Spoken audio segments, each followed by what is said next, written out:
Assalamualaikum warahmatullahi wabarakatuh. Hai, apa kabar? Kenalin, aku Intifa.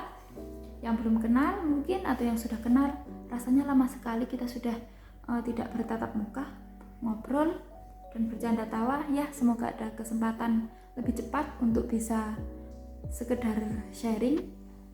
Apa kabar semuanya? Semoga sehat selalu, baik-baik saja dan terus semangat. Kali ini aku ingin sharing, ingin berbagi sesuatu yang sebenarnya sudah kita kenal, sudah familiar, sudah akrab, bahkan kita sudah menggunakannya dalam sehari-hari, yaitu tentang motivasi. Yang pertama, seberapa pentingkah motivasi itu buat diri kita sendiri? Kalau dibilang penting banget, ya nggak begitu amat, kan tergantung orangnya ya, berbeda-beda. Tapi kalau dibilang tidak butuh, ya kita kok sok sekali sebagai manusia gitu ya. Jadi menurutku seberapa penting, ya penting, tergantung kadar kondisi kita. Karena kalau aku mengibaratkan manusia itu seperti gadget, seperti handphone, kalau digunakan tiap hari, digunakan tiap waktu pasti akan melemah, butuh di charger. Begitulah diri kita, begitulah manusia.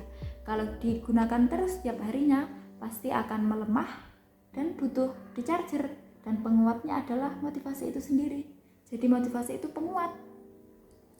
Nah, karena manusia itu selalu dalam pilihan dua keadaan, yaitu stres dan tidak stres, waras dan stres, baik-baik saja dan tidak baik-baik saja. Akhirnya ya kita tidak bisa menafikan motivasi itu sendiri.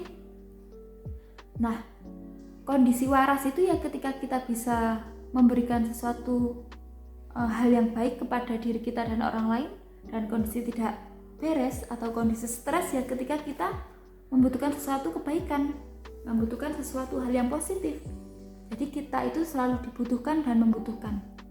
Jadi nggak perlu sedih lama-lama, segeralah menemukan motivasi, entah itu dari diri sendiri atau entah dari orang lain atau sesuatu apapun.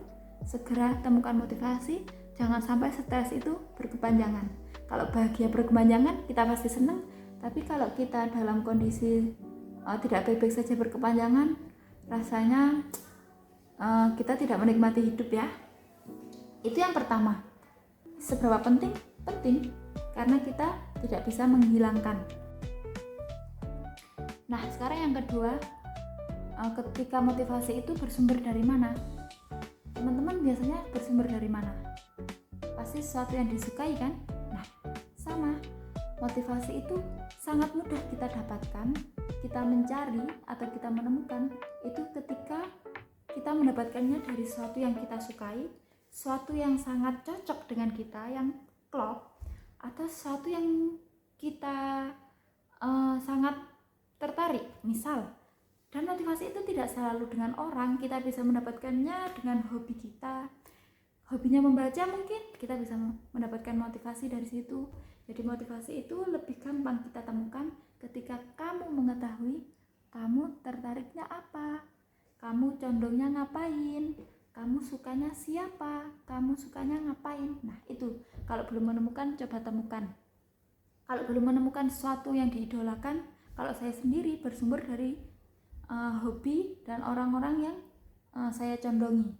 Misal, saya mengidolakan seperti Mustafa Bisri, seperti Quraish Shihab, saya mengidolakan. Jadi biasanya saya ketika lagi tidak baik-baik saja, ya akan mencari sumber-sumber inspirasi dari orang-orang tersebut.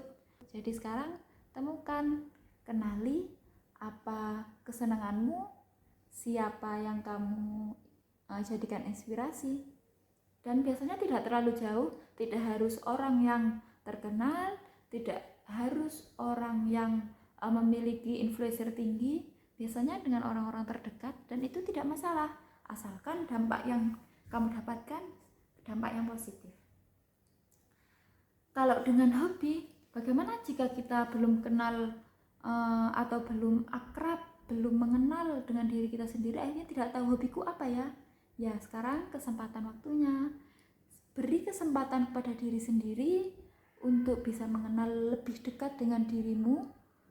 Bisa saja kita kemana-mana mencari motivasi, ternyata lama-lama jauhnya Motivasi itu mendapatkan dari kebiasaanmu atau dari dirimu sendiri. Nah, yang ketiga, apa sih pesanku bagi orang-orang di luar yang entah lagi belajar, lagi sibuk, bekerja atau apapun biar memiliki motivasi? Pesanku, teruslah berdampak pada diri sendiri atau orang lain. Gimana caranya? Teruslah sering-sering mengaca dengan diri sendiri, bukan mengaca pada cermin, bukan mengaca pada orang lain, tapi teruslah mengaca, sering-seringlah mengaca dengan diri sendiri. Jadi orang itu seperti yang saya katakan, selalu di dua posisi, yaitu posisi waras dan posisi stres. Kalau posisi waras, yaitu ketika kamu dampak yang kamu berikan lebih baik daripada tidak. Dan yang posisi satunya, posisi tidak baik adalah ketika kehadiranmu tidak terlalu berdampak bagi orang lain. Nah, sekarang terserah kamu mau memilih yang mana. Nah, begitu. Jadi bagaimana untuk mendapatkan motivasi? Teruslah mengenal diri sendiri, teruslah mempunyai rasa kerendahan hati, dan itu perlu dilatih, perlu dibangun. Jangan cepat puas dengan hasilnya, tidak perlu sombong, tidak perlu merasa bangga diri, tidak perlu merasa meninggikan diri sendiri. Akan terasa lebih indah jika bumi dan seisinya yang meninggikan diri kita sendiri, bukan diri kita yang meninggikan diri kita sendiri. Sepertinya begitu.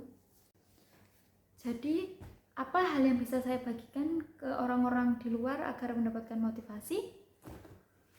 Ya, terus mengenal diri sendiri, terus belajar kepada orang-orang baik, teruslah rendah hati, dan hidup ini gak ribet, jadi gak perlu ribet. Kamu gak perlu banyak-banyak gengsi, karena di luar sana semua orang tidak melulu menilaimu, tapi menunggu karyamu, menunggu apresiasimu, dan menunggu dampak kebaikanmu. Jadi sekarang tidak perlu sibuk untuk menilai apa yang sudah kamu dapatkan, tapi sibuklah menilai hal apa yang aku bisa bagikan. Rasanya lucu sekali ketika aku bilang motivasi, tapi tidak ada yang termotivasi. Berarti apakah benar-benar kita tidak tahu apa motivasi itu? Semoga video motivasi ini memberimu motivasi dan terus termotivasi dan bisa menginspirasi diri sendiri dan orang lain. Sampai jumpa. Wassalamualaikum warahmatullahi wabarakatuh. Sehat-sehat selalu.